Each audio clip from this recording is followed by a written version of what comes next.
Ndepiki Mwari ungokhala kumusoro kudenga nimwe mwenyatene ndimwe mune simba retse. Zvino isi tingogara tindonzwa tinzi kana ukapfa wapfuma monga wati kogara nemwenyatene.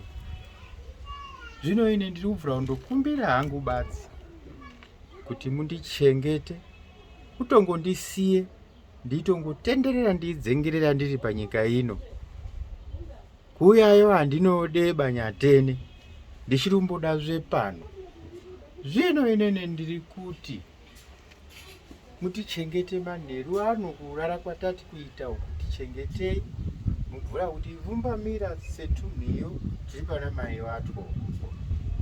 Kana mangwana kwaedza hwii, dati munhu mukuru ndingodzionera. Asi usiku huno tichengeteni. Ndingobvura kutenda ngezvetse zvomukondiitira pasi pezuva rino. Handi kungwara kana kupwesa kwangu bainene, ndimwe mungozviita nyatene. Saka ndiri kubvura upa kutenda nemwoyo wangu wese.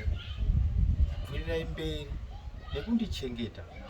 Nenewo handina zvandingotongogona kuti ndimuitire kana kuti ndimupangidze kuti Mwari imwe mwenyatene ningobvura kumuda. Handina chandingotongopwesa kupangidza ndishoba.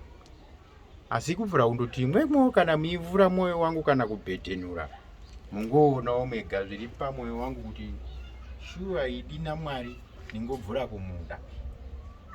Zvino zvandati kupedzetsa kutaura ndiiti, iwai nevetse wangondivenga wasingandidiba, ndingowaisa pamberi penyu kuti muwachengete, muwaitire zvidhafu dhafu, kuti waziwe kuti mimi Mwari hamunenyi nezvetseba izvo.